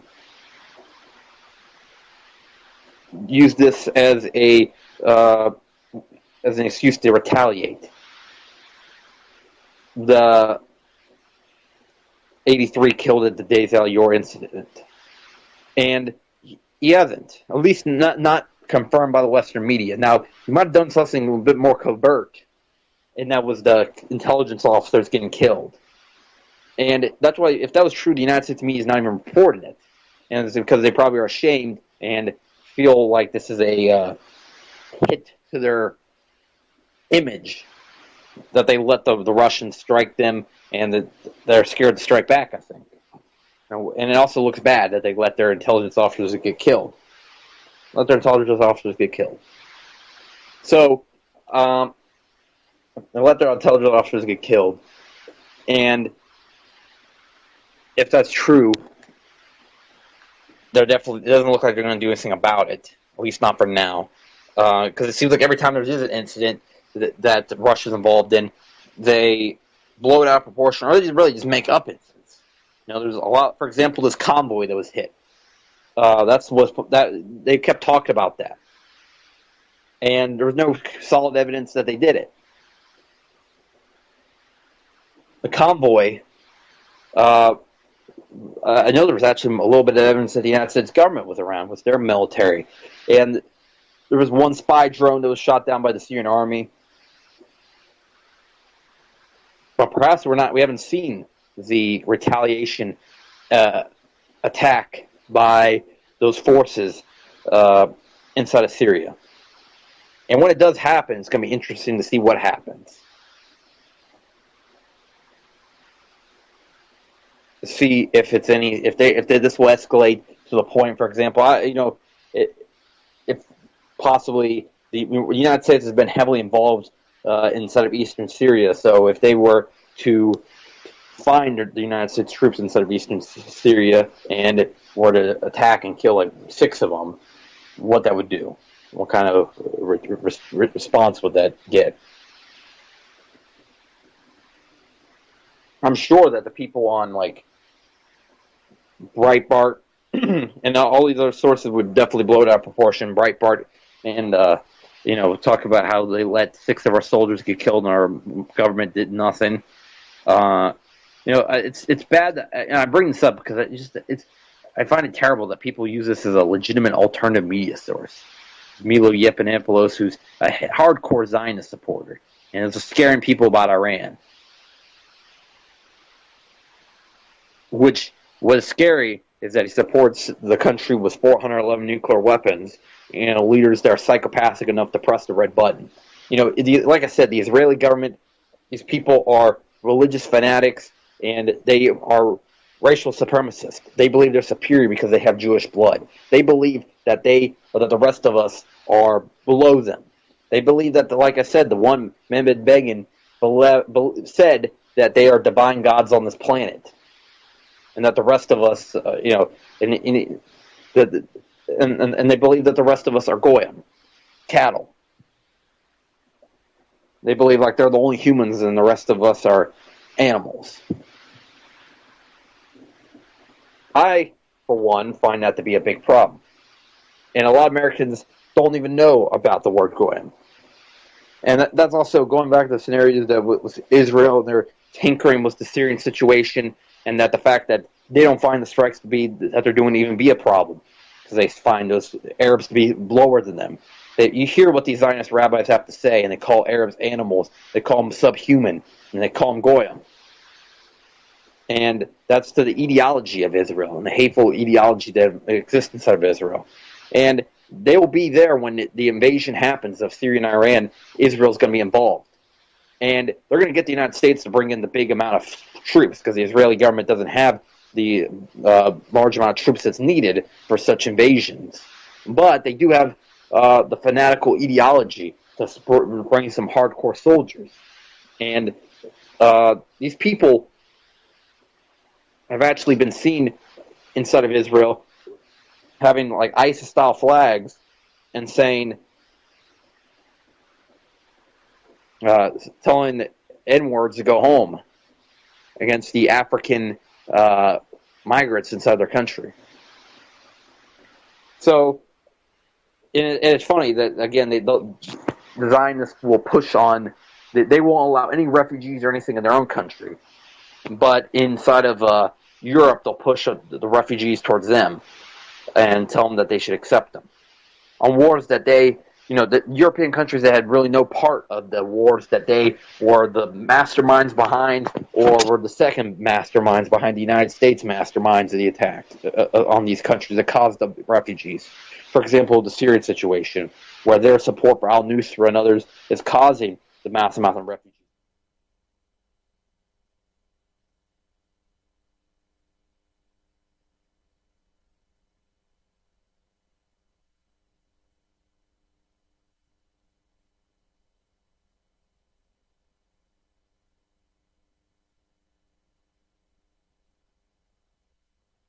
Europe, and people took that a different way. They made it seem like that his own support would cause that wave of terror, but it was actually talking about Al Qaeda, and that's what he kept saying from the very beginning: is Al Qaeda and the Islamists are trying to take down my government. And Gaddafi and Assad situation are very similar, and what kind of leaders they are is that Gaddafi was relatively secular, and also protected the minorities, the black Libyans.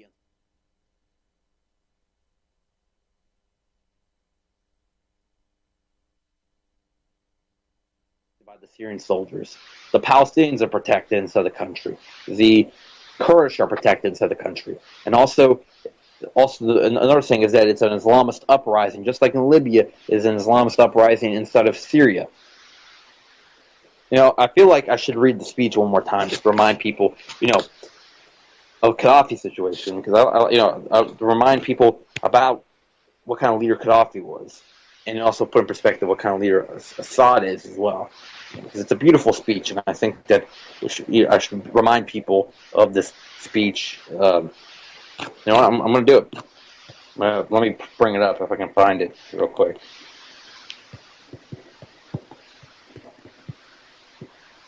No, I hope it doesn't boot me off again, because when I leave Skype, it crashes on me, and then okay, I'm still on Skype. I don't know if I had time to even look it up. It's already 10:53. Wow, the show kind of flied by. And I'll be on podcast later this week. I might be on podcast tomorrow afternoon. Definitely by Tuesday, I think I'll have some kind of podcast. I try to do some more. I haven't done too many recently. I did one for 45 minutes, just a week ago or so, maybe 2 weeks ago, where I kept going on and on. I can talk for a long time on these subjects, and this 2 hours right here, I could go for 2 more hours on Syria, talk about it, because I didn't even really get into some of the stuff. For example, I didn't even talk about the chemical weapons that they were supposedly trying to say, that Assad had weapons of mass destruction, almost the old Saddam, the thing that they used to attack Saddam to bomb Iraq, that Saddam had weapons of mass destruction. But here's another, that was a farce, obviously. The biggest thing he had was a big cannon to shoot off artillery shells. Chemical weapons, though, that the United States government gave to Saddam existed way back, but weren't there then. In Syria, there was no the chemical weapons. They accused them of having used chemical weapons in Damascus in Aleppo, but it wasn't true. And here's the story. is that there was these videos that came out in 2013, and all these pictures of this horrors that were going on inside of these cities, inside of Syria, and they said that this is the reason why we need to intervene. Remember, they're talking about the strikes against the Assad government, and we almost went to war with Syria then. And this is right when Assad was about to close out the effort in 2013, after just 2 years of the close out the effort against the Syrian rebels. Unfortunately, that wasn't the end. Unfortunately, that was just the beginning of this war. It seemed like, because ISIS came about next year, and then the United States involvement happened next year. But these videos were brought in by, like, the Saudis brought in like a Hollywood movie team in order to film these videos showing these horrors in Damascus. It was a complete fake. It didn't even happen. The Damascus chemical attacks didn't even happen. And this was in like August 20th, 2013. It was about 3 years ago now. And think about it. It's like, I remember talk about that and how close we were getting to war, and it looked like the shit was about to hit the fan. I was like, oh shit, here it happens. And it didn't actually happen. But then I called that a year later the United States would get involved, and they didn't get involved. They did get involved 1 year later. In fact, they were back, and they slowly crawled in, gradually are getting more involved. And now it seems like next year might be the year they get involved, to the point of, a big invasion, and where you could be a war. Like when I was talking about possibly it devolving into World War III, this is what I'm talking about. Next year, getting much more serious. It seems that they've been going very slow, really, the build-up since 2014, but it's happening. And it's like that picture with Ron Paul, where he's putting his hands up in the air and say, it's happening. Yeah, I'm telling you, it's happening, but it's happening next year. And it's going to devolve into World War III. That's my warning. And people can take whatever they want from that and do whatever they want with that information. I tell you, warn as many people as you can about that, and to inform as many people as you can about Syria and what's really going on in Syria, and the terrible misjustice that's been done to the Syrian people by the misrepresentation of what's going on inside their country, inside of Syria. These absolute horrors being committed by the people that are backed by the United States government against the Syrian people. This foreign mercenaries that are tearing apart their country, and these people like al-Baghdadi that are backed, really a Mossad member that's ultimately that's pretending to be the ISIS leader. But ultimately, ISIS, what is ISIS? It's controlled by a Mossad guy. It's the Israeli. You look at an alternate acronym for Mossad is ISIS, Israeli Secret Intelligence Services. That's right. That's it. And that's what, in a way, this is doing. It's doing the secret work for the Israeli government. They are acting as, they're acting as a secondary Mossad and doing it. They're building in Syria the Greater Israeli Project, or the Greater Israel Project. If you look at the Greater Israel Project, that was what the original Zionists had set out when they first thought of the colonial expansion of their future territory. And they didn't want the sliver of land they wanted from the Niles to the Euphrates, not just what the Palestinian land. Well, thanks everyone for tuning in to UCY Radio. Thanks to everyone who tunes in to UCY Radio.